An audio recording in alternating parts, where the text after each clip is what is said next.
शहर के बूढ़े बालाजी स्थित मुक्तिधाम से एक ही दिन में 2 महिलाओं की अस्थियां और राख चोरी होने की सनसनीखेज घटना सामने आई है। बीते 1 महीने में मुक्तिधाम से अस्थि और राख चोरी होने का गुना शहर में तीसरा और पूरे जिले में यह चौथा मामला है। इन घटनाओं को लेकर लोगों में भारी आक्रोश है और मुक्तिधाम की सुरक्षा बढ़ाने की मांग उठने लगी है।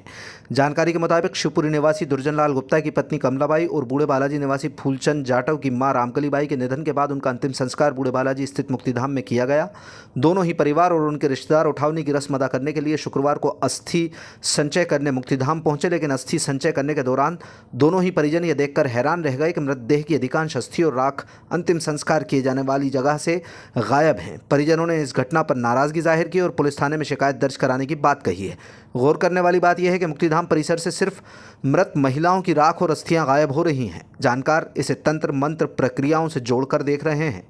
इस मामले में नेता प्रतिपक्ष शेखर वशिष्ठ ने नगरपालिका सीएमओ को अवगत कराया है। बताया जा रहा है कि नगरपालिका मुक्तिधाम में अस्थायी रूप से एक चौकीदार तैनात करने जा रही है।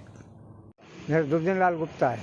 क्या वारदात हुई है आप मरघट तला? मरघट आने में साहब हमें तो कछु नहीं मिला, न राख मिली न हड्डियाँ मिल रही, कछु भी नहीं मिल रहा।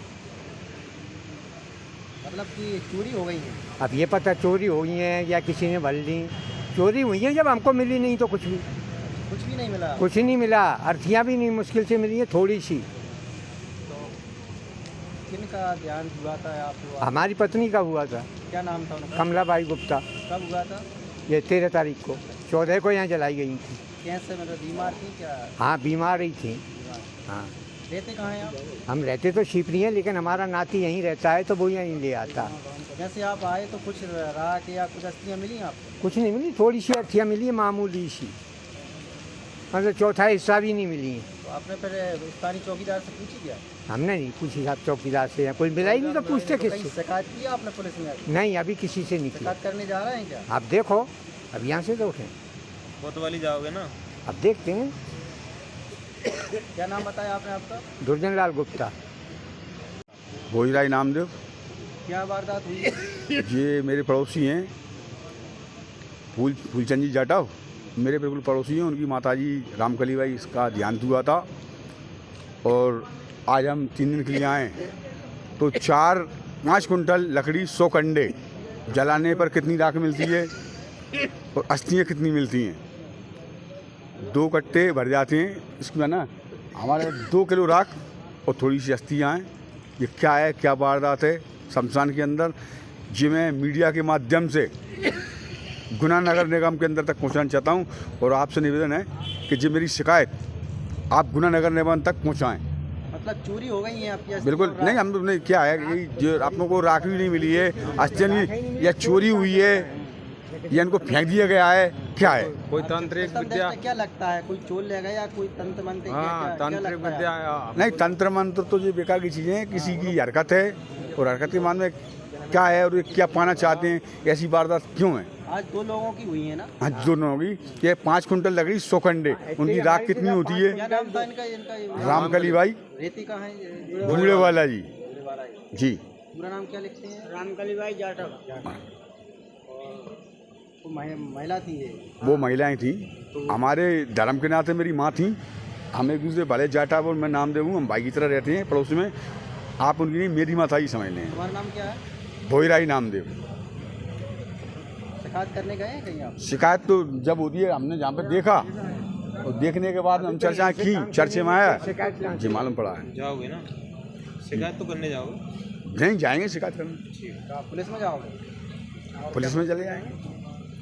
अभी संज्ञान में आया है हमारे, और हमारे एक मित्र की माताजी का निधन हो गया था। उनकी अंत्येष्टि में हम सब लोग यहाँ शामिल होने आए थे। यहाँ आकर भी जानकारी लगी और अभी पूर्व में भी प्रेस के माध्यम से भी जानकारी लगी है कि जो घटना यहाँ हो रही है वह बहुत चिंताजनक है कि मृत्यु उपरांत संस्कार के लिए जब शमशान में मृत शरीर को लाया जाता है, और गुना शहर में इस तरह की घटना पहली बार हुई है।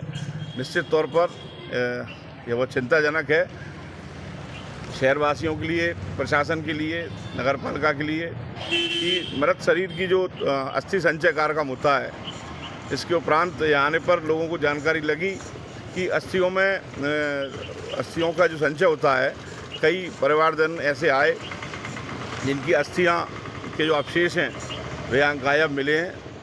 और इस संबंध में हमने सीएमओ से बात करी है। निश्चित तौर पर इस बात को बहुत गहराई से लेने की आवश्यकता है, क्योंकि सामाजिक ये एक बात है सभी के साथ, और ये हमारे हिंदू धर्म के संस्कार में एक महत्वपूर्ण मनुष्य के जीवन की अंतिम उनका जो संस्कार होता है। अगर इस तरह के चोरी की घटनाएं यहाँ हो रही हैं तो निश्चित तौर पर मृत आत्मा के लिए और हिंदू धर्म की जो रीति रिवाज है निश्चित तौर पर वह इस घटना से प्रभावित होंगे। सीएमओ से हमने इस संबंध में अभी यहीं से खड़े होकर बात की है। यहाँ और चौकीदारों की तैनाती की जाएगी स्थायी तौर पर, और एसपी साहब से मिलकर जन भागीदारी से सीएमओ साहब से हमने बात की है। यहाँ कैमरे की व्यवस्था कराई जाएगी ताकि जो लोग इस तरह की घटनाएं कर रहे हैं वे प्रशासन की नज़र में आ सके और उनके खिलाफ कार्रवाई हो सके, ताकि गुना शहर में इस तरह की जो पहली बार घटना सुनने में आई है इनसे बचा जा सके।